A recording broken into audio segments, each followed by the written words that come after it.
बिस्मिल्लाहिर्रहमानिर्रहीम। अस्सलाम वालेकुम। तो क्या हाल है मेरे सब दोस्तों को, उम्मीद है सारे ठीक ठाक होंगे। तो दोस्तों आज का टॉपिक शुरू करते हैं। तो आज का हमारा जो टॉपिक है ना वो है जी पैरालाइज के मुतल्लिक, यानी मुर्गे मुर्गियों में, असील मुर्गियों में या देसी मुर्गियों में फालिज का अटैक हो जाना, टांग पे फालिज हो जाना, सर पे फालिज हो जाना या लकवा टाइप हो जाना, वो भी एक फालिज की किस्म है। ठीक है, तो आप दोस्तों ने ये सुना ही होगा कि फ़लाने परिंदे को ऐसा हो गया, फ़लाँ परिंदे की टांग जो है वो मफलूज हो गई है। ठीक है, अक्सर जब इनकी गर्दन में ये मसला आ जाए या टांगों में ये फालिज वगैरह हो जाए तो ना इनसे चला जाता है, ना ये खा पी सकते हैं और ना ही ये चल फिर सकते हैं। ठीक है, वो एक ही जगह पड़े रहते हैं और अगर जो उनकी गर्दन मुड़ गई है तो वो बेचारे बस वो घूमते ही रहते हैं। तो बड़ी अजीब सी और बड़ी तकलीफ़दा हालत हो जाती है इनकी। तो मफलूज होने के बाद मुर्गा जो है ना वो ठीक तरह से चल नहीं पाता और उसका जो इलाज है ना वो काफ़ी दोस्त जो है ना वो नहीं कर पाते। लेकिन इसका इलाज मुमकिन है अगर हम इसकी केयर करें और इसकी सही मतलब इसको मेडिसिन वगैरह इसको दें, इसको ताकत की चीज़ें दें, तो ये इंशाअल्लाह ताला मुझे पूरी उम्मीद है कवर हो सकता है। ठीक है, फालिज होता क्या है? फालिज जी एक तरह और ये कितनी किस्म का होता है इसके बारे में भी बात करते हैं। ये कि ठीक हो सकता है कि नहीं हो सकता, तो इसकी तशख़ीस कैसे हम करते हैं, इसकी ट्रीटमेंट क्या होती है, इसके बारे में आज बात करेंगे। तो परिंदे में कोई बड़ा परिंदा हो, मतलब छोटा हो या बड़ा हो, चूज़ा हो या मुर्गा हो, कोई भी हो मर्ज़ किसी भी एज में हो सकता है और ये मर्ज़ अचानक से भी हो सकता है, एकदम से भी हो सकता है। और रात को हमने रात को परिंदे को बंद किया है सुबह उठ के हमने देखा तो उसकी गर्दन मुड़ी हुई थी या वो बैठ गया तो अपने पाँव से उठ ही नहीं रहा, बिल्कुल ही उसे चला ही नहीं जा रहा, खा पी नहीं रहा। तो ये परिंदा जो है ना वो अपनी 7 टांगों से समझें कि मफलूज हो गया और टांगें उसकी काम नहीं कर रही। तो इसका जो इलाज है ना, इसका इलाज ये है कि सबसे पहले हमने जो मुर्गे की नमकियात है ना वो हमने पूरे करने हैं। और वो हम किस तरीके से कर सकते हैं, हम इसको पानी में डाल के इलेक्ट्रोलाइट्स वगैरह, फिर हम इसके नमकियात जो है ना वो पूरे करवा सकते हैं ताकि मज़ीद जो है कमज़ोरी है ना वो मुर्गे पे ना आए, क्योंकि जब वो खाएगा नहीं पिएगा नहीं तो वो आहिस्ता आहिस्ता मज़ीद कमज़ोर होता जाएगा और उसकी जो इम्यूनिटी है वो भी वीक होती जाएगी और अपना और ज़्यादा उस पर बीमारियां जो हैं वो हावी हो सकती हैं। तो सबसे पहले तो अगर उसकी गर्दन पे मसला आ रहा है, फालिज हो गया या उसकी टांगों पे फालिज हो गया, तो सबसे पहले तो आपने रोज़ाना की बुनियाद पे उसकी वर्जिश करवानी है, उसकी मालिश करनी है। मालिश जो है तकरीबन 5 से 10 मिनट करनी है और वर्जिश जो है वो 10 से 15 मिनट भी करवा सकते हैं आप, जिस जगह पे फालिज हुआ हो। ठीक है, ताकि खून की रवानगी उसमें पैदा हो। जैसे जैसे खून की रवानगी पैदा होगी इलेक्ट्रोलाइट्स वगैरह इसको हम देते रहेंगे, खुराक की कमी पूरी नहीं मतलब पूरी करेंगे और कमज़ोरी जो है वो नहीं होने देंगे, तो फिर ये इंशाअल्लाह ताला बिल्कुल ठीक हो जाएगा। तो इसको सिरका भी हम इस्तेमाल करवाएंगे क्योंकि हाजमा जो है ना वो जब ये चलेगा नहीं फिरेगा नहीं तो फिर हाजमा जो है ना वो भी इनका ख़राब हो जाता है।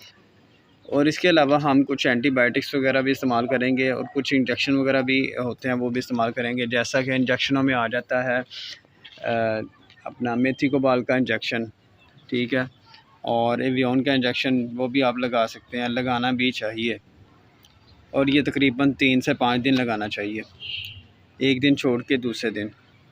तो सबसे पहले आप जो मुर्गे को खुराक दे रहे हैं उसको आप चेंज कर दें। ठीक है, दूसरे नंबर पे आपने जो फालिज वाला हिस्सा है उसकी आपने रोज़ाना मसाज करना है, वर्जिश करवानी है। ठीक है, ताकि खून की रवानगी जो है ना वो बरकरार रहे। तीसरे नंबर पे हमने क़ुव्वत मदाफ़त की बहाली के लिए इसको सेब का सिरके के साथ साथ लहसुन का भी थोड़े बहुत इस्तेमाल करवाना है। ठीक है, सिरके के साथ इसका हाजमा जो वो ठीक होता जाएगा और लहसुन जो है वो एंटीबायोटिक के तौर पर इस्तेमाल होगा। तो कैल्शियम की जो कमी है इसके बायस भी मुर्गियों में ये बीमारियां आ जाती हैं।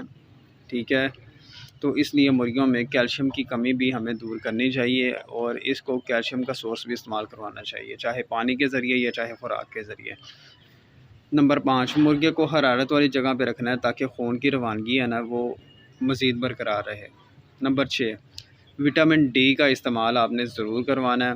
क्योंकि विटामिन डी के इस्तेमाल करवाने से मुर्गा जो है वो अपने पाँव पे खड़ा हो जाता है। विटामिन डी जो है वो कहाँ से हासिल होता है, उसका फ्री सोर्स है जी सूरज के ज़रिए हम सूरज की रोशनी में इसको रख के इसको विटामिन डी हासिल करवा सकते हैं।